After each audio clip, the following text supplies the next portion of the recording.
Selamat sore pemirsa, Anda kembali lagi di acara NMC Indonesia dengan saya Indah Pangasuti yang akan menemani waktu Anda selama 30 menit ke depan dengan menyajikan informasi yang aktual, tajam, dan terpercaya yang sudah kami rangkum untuk Anda. Pemirsa, kenaikan harga pangan selalu terjadi setiap tahunnya, tak terkecuali di tahun 2022. Banyak bahan pokok yang harganya melambung tinggi seperti telur dan minyak goreng. Lantas, apa yang menjadi penyebab naiknya harga bahan pokok tersebut? Berikut liputannya untuk Anda.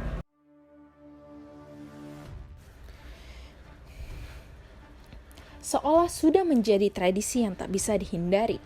Kenaikan harga pangan selalu terjadi di setiap tahunnya, tak terkecuali di tahun 2022.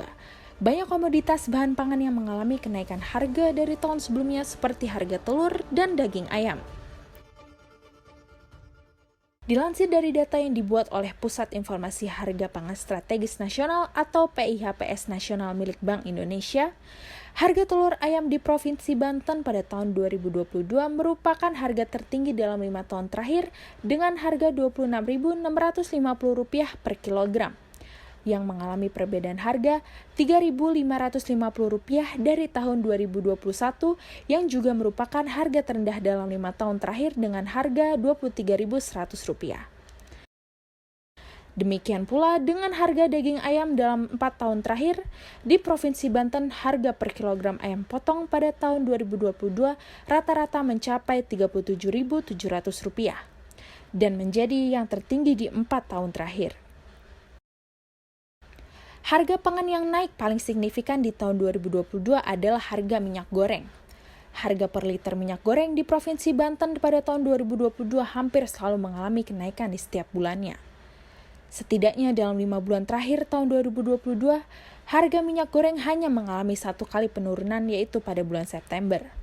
Dan untuk harga tertinggi minyak goreng terjadi pada bulan Desember dengan harga Rp15.500 per liternya. Banyak faktor yang menyebabkan terjadinya kenaikan harga pangan setiap tahunnya. Salah satunya faktor di bidang pertanian seperti petani yang gagal panen. Petani yang gagal panen bisa diakibatkan karena beberapa faktor seperti perubahan cuaca yang ekstrim, belum memadai infrastruktur pendukung pertanian, masih kurangnya pemanfaatan teknologi pertanian.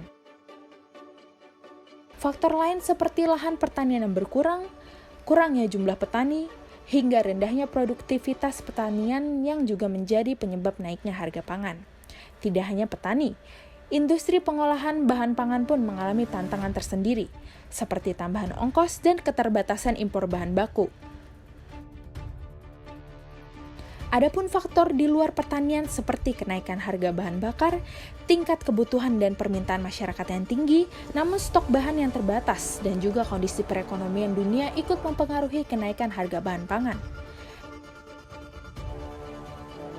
Di tahun 2022, faktor yang paling mempengaruhi naiknya harga bahan pangan adalah karena imbas dari naiknya harga bahan bakar minyak dan naiknya tarif e-tol beberapa waktu tahun lalu. Dan pada bulan Desember, kenaikan harga pangan disebabkan oleh permintaan dan kebutuhan masyarakat yang tinggi terhadap bahan pangan karena menyambut Natal dan Tahun Baru 2023.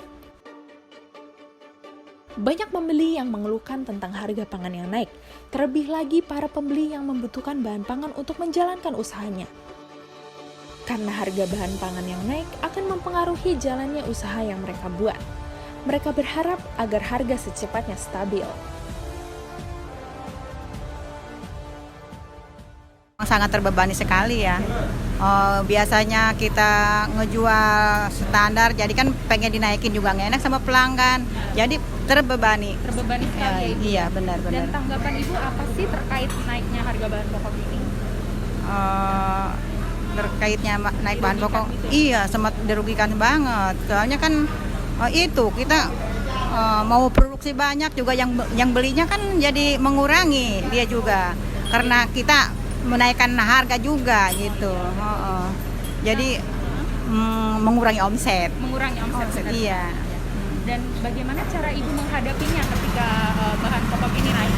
Ya belanjanya nggak semua dibelanjain dulu, nggak berak semua kan. Kalau dulu mah belanja semua nih bahan-bahan kue dibeli. Kalau sekarang mah hari ini beli tepung ketan dulu, besok baru beli gula merahnya, besoknya lagi baru beli gula putihnya, baru beli kelapanya, baru disimpan tuh dulu, baru kita olah lagi gitu. Setengah-setengah dulu. Iya, setengah-setengah dulu. Ya gitu. Jadi separuh-separuh.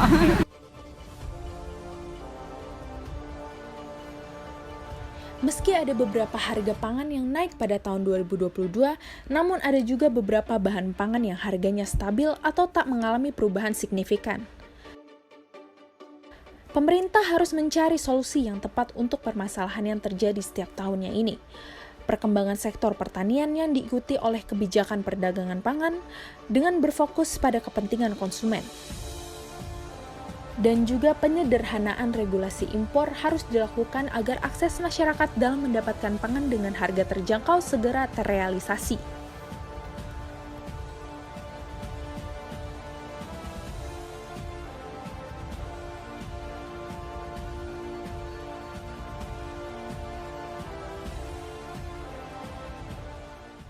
Pemirsa, perbaikan Jalan Raya Lego Karawaci menyebabkan kemacetan. Sejumlah masyarakat sekitar mengeluhkan banyaknya debu yang menjadi penyebab polusi, serta banyaknya juga pengendara yang mengeluhkan karena jalanan menjadi licin saat terjadinya hujan akibat perbaikan jalan tersebut. Perbaikan jalan di wilayah Karawaci menyebabkan kemacetan yang panjang di sepanjang jalan tersebut. Perbaikan jalan utama yang menghubungkan Kabupaten Tangerang dan Kota Tangerang ini merupakan salah satu proyek pemerintah setempat. Perbaikan jalan di Jalan Raya Karawaci Legok sering dilakukan. Setidaknya hampir setiap 2 tahun perbaikan jalan selalu dilakukan. Namun perbaikan jalan sempat tertunda selama 2 tahun akibat adanya pandemi COVID-19 yang mengakibatkan kerusakan jalan menjadi semakin parah. Kerusakan jalan ini juga menyebabkan banyaknya kecelakaan yang terjadi. Rusaknya Jalan Karawaci Legok diakibatkan banyaknya kendaraan berat seperti truk yang melewati jalan ini dan volume kendaraan selalu bertambah secara signifikan sehingga membuat jalan bertahan lama. Akibat dari adanya perbaikan jalan tersebut adalah kemacetan yang panjang. Kemacetan sering terjadi saat jam-jam sibuk seperti pagi dan sore hari. Kemacetan saat jam sibuk bisa mencapai 2 km. Namun kemacetan terjadi tidak hanya saat jam sibuk saja. Saat jam biasa seperti siang dan malam hari pun masih terjadi kemacetan walaupun tidak terlalu parah. Selain kemacetan, banyak pengendara yang mengeluh karena banyaknya polusi dan tanah yang mengganggu perjalanan mereka. Polusi dan tanah tersebut diakibatkan karena pekerjaan galian yang dilakukan oleh petugas menyebar ke sisi lain jalan yang tidak sedang diperbaiki. Dan pada saat cuaca sedang hujan, tanah tersebut menyebabkan jalanan menjadi licin sehingga membuat pengendara harus lebih berhati-hati lagi agar tidak tergelincir. Selain pengguna jalan, warga sekitar yang tinggal di dekat Jalan Karawaci juga mengalami kesulitan imbas dari jalan yang sedang diperbaiki. Mereka tidak bisa melakukan aktivitas seperti biasanya karena kemacetan yang terjadi. Kemacetan ini pun berdampak pada telatnya pendistribusian barang. Para pemilik warung di sekitar Jalan Karawaci, Kelapa II, mereka mengeluhkan telatnya distribusi barang ke warung mereka akibat dari perbaikan jalan ini. Warga berharap agar perbaikan jalan ini cepat selesai dilakukan. Apakah Bapak waktu di sini merasakan kesulitan karena adanya jalanan yang rusak ini, Pak? Ya, kesulitan sih ada kan karena macet. Jadi kalau saya kan ngewarung ya. Iya. Jadi distribusi buat kayak pemasukan barang-barang ke warung itu agak tersendat. Terus ya macet. Ya jadi macet jadi karena nggak ada pemasukan agak signifikan juga sih. Jadi akses ke warung Bapak jadi lebih sulit gitu ya? Iya, jadi pengiriman barangnya agak lambat, susah juga gitu lagi kan. Karena emang macet terus jalannya agak susah juga sih. Oke, kalau sebenarnya penyebab kerusakan jalan ini sendiri itu apa sih, Pak? Mungkin karena faktor dari usia juga udah lama juga sih mungkin, terus karena emang banyak yang berlubang juga. Oh, iya. Terus kan mobil-mobil juga banyak yang besar-besar gitu kan. Puatannya pasir, batu apa gitu, mungkin karena di situ juga mungkin kan. Karena di sini banyak sekali truk besar ya yang lalu lalang lewat sini apa ya? Iya sih, emang sih pakai jam sih, kayaknya di atas jam 10 itu baru pada keluar dia mobil-mobil besarnya gitu, mobil pasir, batu apa gitu. Sejak kapan sih Pak terjadinya kerusakan jalan ini? Sebetulnya sih kerusakan sih udah lama, cuman kan perbaikannya mungkin sekitar 3 mingguan ya, 3 mingguan yang lalu lah ya. Oh, baru bulan ini juga. Iya, betul. Kalau titik terparah kerusakan jalan itu ada di sebelah mana Pak? Kayaknya sih sebelah sini nih, pas ujung sini. Karena emang sering terjadi kecelakaan juga sih, karena emang rusak berlubang terus gelap gitu kan. Sering juga sih kejadi kecelakaan gitu, motor gitu. Pendapat Bapak bagaimana nih untuk selanjutnya untuk kerusakan dan perbaikan jalan ini? Ya mungkin perbaikannya udah cukup bagus juga sih sebetulnya, cuman perawatannya aja mungkin kan karena sering terjadi kecelakaan. Kalau dibagusin kan jadinya enak gitu. Oh iya. Karena faktor cuaca juga. Iya, yang cuaca juga. Ya. Dan semoga bisa lebih cepat aja dilakukan perbaikannya. Ya, perbaikannya agak lebih cepat aja sedikit gitu. Oke, terima kasih ya Pak ya. Ya, sama-sama. Saat ini pemerintah Kabupaten Tangerang tengah mengebut perbaikan jalan rusak di seluruh wilayah Kabupaten Tangerang dan menargetkan seluruh perbaikan jalan di Kabupaten Tangerang akan rampung pada tahun 2023.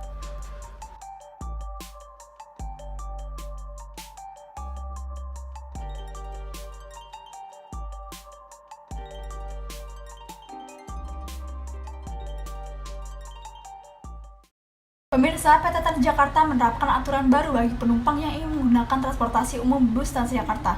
Para penumpang wajib untuk tap in dan tap out kartu uang elektronik saat naik dan turun bus Transjakarta.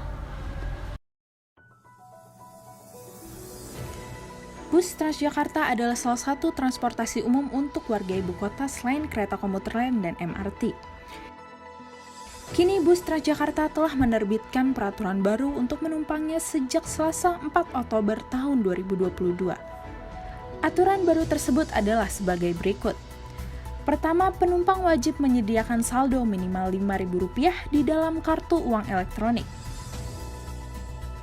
Kemudian jika sebelumnya hanya perlu tap in kartu uang elektronik saat naik ataupun memasuki halte bus, kini penumpang wajib tap out saat keluar halte atau bus Transjakarta.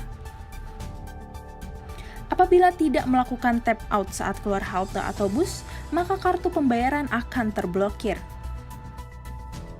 Jika kartu uang elektronik penumpang terblokir, maka untuk membuka blokir tersebut penumpang harus mengatur ulang kartu pada gate yang tersedia di seluruh halte bus Transjakarta. Dan biaya perjalanan sebelumnya akan dikenakan biaya di perjalanan selanjutnya. Aturan baru ini banyak menimbulkan keluhan pada masyarakat karena menyebabkan penumpukan penumpang di beberapa halte. Penumpukan penumpang terjadi karena kurang sempurnanya sistem tap in dan tap out pada halte bus Transjakarta dalam membaca kartu uang elektronik. Dalam beberapa kasus, ada pula penumpukan penumpang pada halte bus Transjakarta disebabkan karena kartu uang elektronik terblokir. Meskipun peraturan baru diberlakukan, namun bus Transjakarta mengalami kenaikan sebesar 10% jumlah penumpang dalam kurun waktu sebulan terakhir.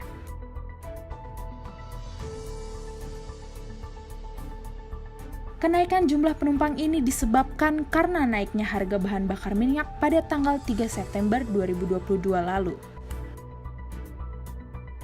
Peningkatan jumlah penumpang pada transportasi publik bus Transjakarta juga membuktikan bahwa masyarakat secara tidak langsung berkontribusi pada pengurangan emisi karbon.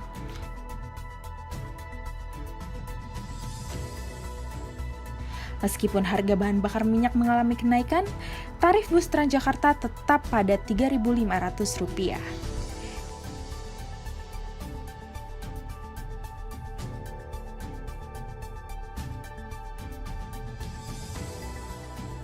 Kalau boleh tahu nama kamu siapa? Ajeng, Ini kamu baru keluar dari bis atau mau berangkat? mau berangkat.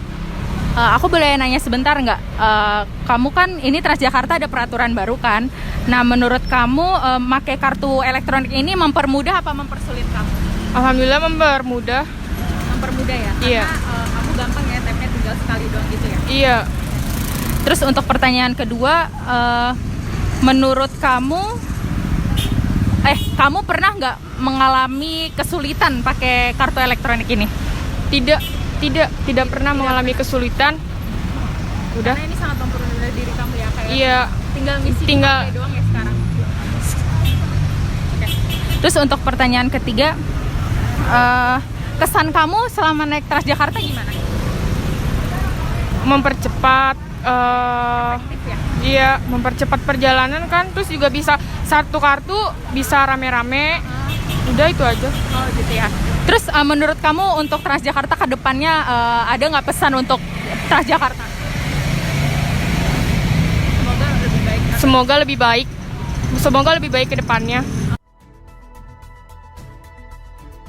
Kini layanan bus Transjakarta juga melakukan perpanjangan jam operasional hingga 24 jam. Perubahan jam operasional ini tentu akan memudahkan dan membantu mobilitas masyarakat. Banyak masyarakat khususnya penumpang bus Transjakarta menyampaikan agar pemerintah memperluas jangkauan layanan bus Transjakarta, yaitu membuka rute-rute baru dan mengatasi sistem-sistem error pada setiap halte bus Transjakarta.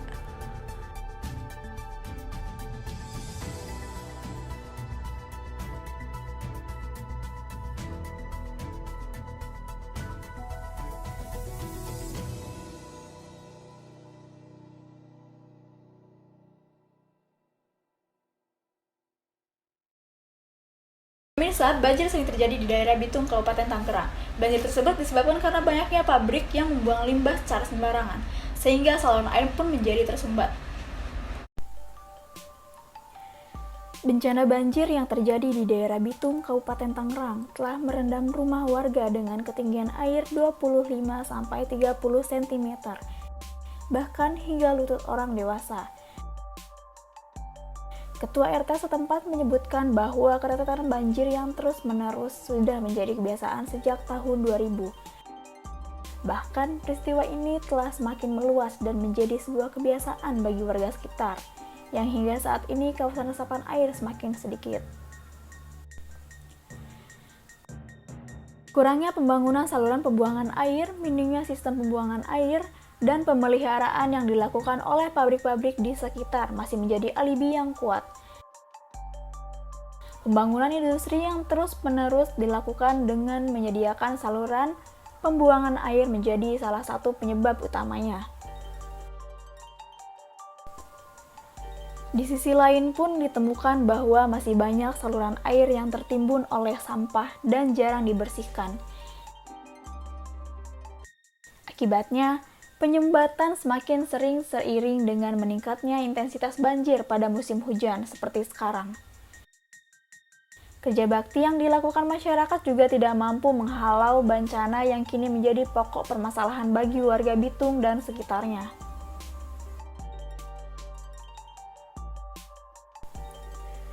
Masyarakat juga seringkali keluhkan sulitnya untuk melakukan aktivitas apapun. Dampak banjir yang naik berdampak pada mobilitas yang semakin terbatas, sehingga kualitas produktivitas pekerjaan semakin turun pesat dibandingkan hari-hari lainnya.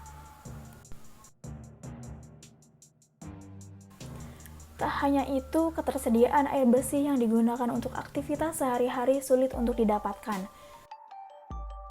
Sumber air bersih yang biasanya memanfaatkan jasa perusahaan air minum atau PDAM, namun kini air bersih ini terganggu ketersediaannya apabila terjadi bencana banjir yang melanda secara tiba-tiba.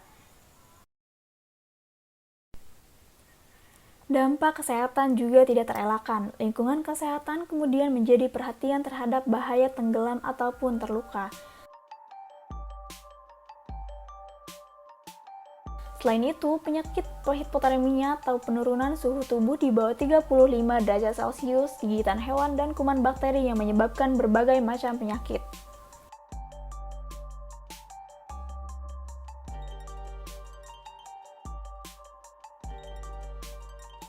Pemirsa, kita beralih ke informasi lain. Jalan MH Tamrin Kebonanas di Kota Tangerang selalu menjadi langganan macet ketika hari kerja tiba.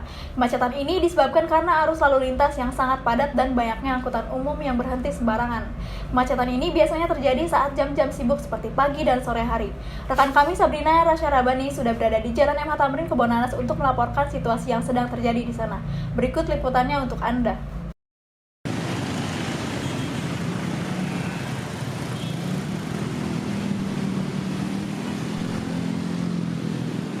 Selamat sore pemirsa, saat ini saya sedang berada di Jalan MH Tamrin Kebonanas, Kota Tangerang. Jalan MH Tamrin merupakan jalan penghubung antara Kota Tangerang dan Kota Tangerang Selatan. Banyaknya volume kendaraan yang melintas di Jalan MH Tamrin ini membuat arus lalu lintas Jalan MH Tamrin menjadi padat. Dapat dilihat di belakang saya, banyak sekali pengendara baik kendaraan roda 2 dan roda 4 yang melintas di Jalan MH Tamrin ini. Selain arus lalu lintas yang padat, angkutan umum yang berhenti sembarangan untuk menunggu dan mengangkut penumpang juga menjadi salah satu penyebab kemacetan di Jalan MH Tamrin. Dan ditambah lagi, banyak kendaraan besar seperti bus dan truk yang melintas membuat jalanan ini menjadi semakin macet. Kemacetan di Jalan MH Tamrin ini biasa terjadi di saat jam-jam sibuk, seperti saat jam berangkat kerja dan saat jam pulang kerja. Sungguh hal itu meresahkan untuk para pengendara dan mengganggu aktivitas mereka.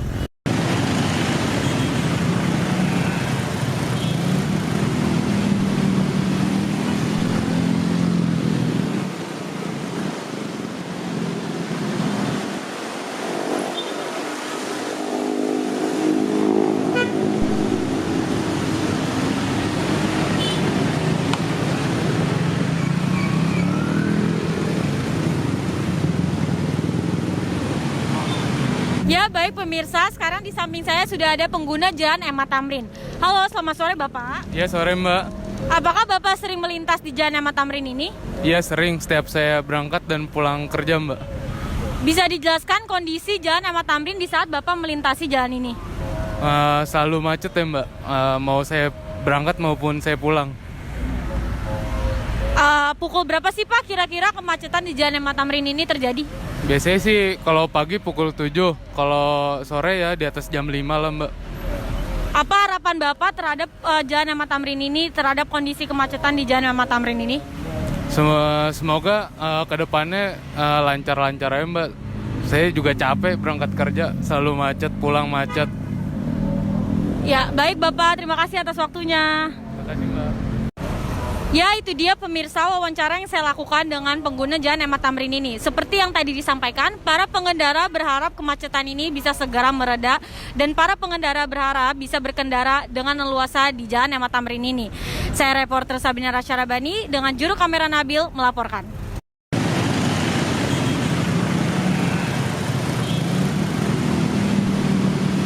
Pemirsa, pemerintah Kota Tangerang mengubah fungsi lahan bekas Terminal Cibodas menjadi alun-alun. Adanya alun-alun tersebut disambut baik oleh masyarakat sekitar.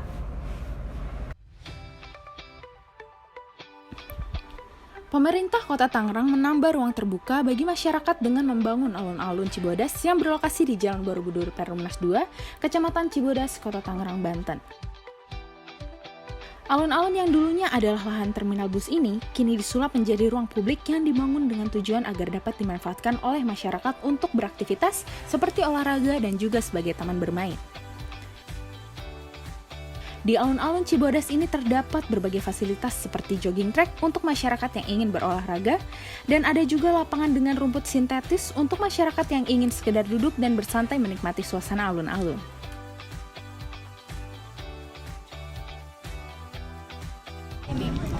Alun-alun di sini dibuka bagus, alhamdulillah, karena emang warga di sini butuh ruang publik hijau ya. Walaupun nggak ada tamannya, hanya jogging track sama rerumputan, saya rasa bagus. Iya. Senang. Sebagai warga Tangerang, happy, senang. Saat sore hari, alun-alun Cibodas ini sering dikunjungi oleh masyarakat dari berbagai kalangan, mulai dari orang tua yang membawa anaknya, sampai muda-mudi yang ingin berolahraga ringan seperti berlari di jogging track yang disediakan. Tak sedikit juga yang duduk-duduk menikmati suasana, sambil menyantap jajanan dari pedagang yang ada di dekat lokasi.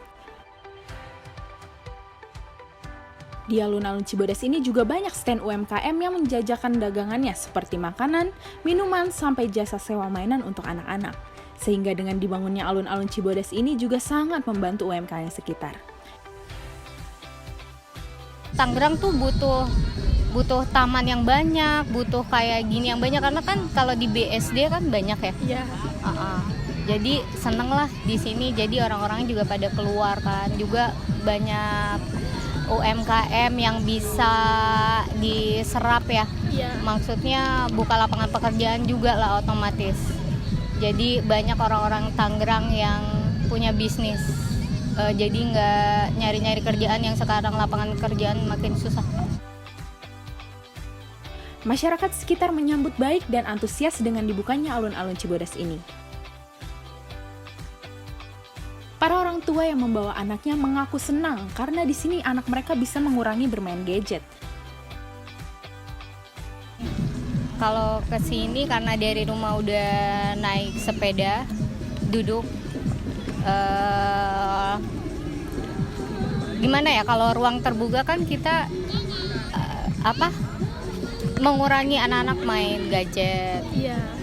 Paling duduk. Kalau jogging, kalau Sabtu Minggu kayak nggak mungkin. Kalau hari biasa mungkin.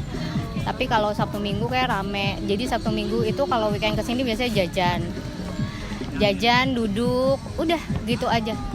Pokoknya mengurangi kecenderungan main gadget ya. Kan karena zaman sekarang tuh pasti gadget terus, anak-anak juga kayak gitu. Jadi alhamdulillah di sini bisa nongkrong-nongkrong. Masyarakat pun berharap agar pemerintah Kota Tangerang lebih banyak membuat ruang terbuka seperti ini ke depannya.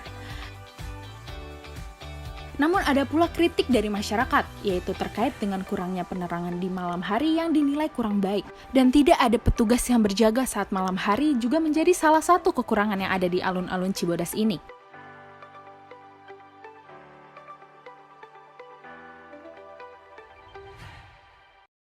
Mudah-mudahan dikasih banyak yang kayak gini lagi. Cuma kritiknya penerangan waktu di malam hari. Oh, itu Kurang banget. Karena waktu malam ya, saya pernah kesini pada saat malam tahun baru. Itu banyak orang yang pemuda-pemudi yang remaja-remaja gitu agak nongkrong di sudut-sudut gitu, yang saya rasa nggak bagus kalau kurang terang. Jadi kegiatan mereka nggak bisa kelihatan. Terus penjagaan di malam hari kalau bisa ada petugasnya. Ada yang jaga ya? Iya, kasih aja sudut satu. Kan ini misalnya 4 sudut, kasih aja satu. Karena biasa di pojok-pojokan tuh mereka di bawah umur gitu kan, pada yang ngerokok gitu. Aduh, jangan deh. Kalau bisa penerangannya deh. Kalau malam, ngapain sih malam-malam tambah gelap gitu? Yang jualan juga nggak kelihatan, kamu jualan apa gitu. Kayaknya penerangannya di malam hari harus deh. Pemerintah Kota Tangerang terus menambah ruang publik untuk masyarakatnya yang bisa dimanfaatkan untuk aktivitas, berolahraga, serta taman bermain anak-anak. Dengan banyak dibangunnya ruang publik terbuka, pemerintah Kota Tangerang berharap agar masyarakat bisa memanfaatkannya dengan kegiatan yang positif dan menjaga fasilitas-fasilitas yang ada.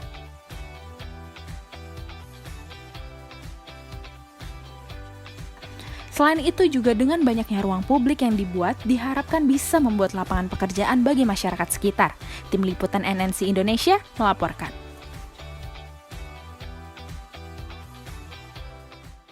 Demikian pemirsa informasi yang dapat kami sampaikan untuk Anda. Saya Nabang Asuti beserta seluruh kru dan kerabat kerja pamit undur diri. Selamat sore dan sampai jumpa.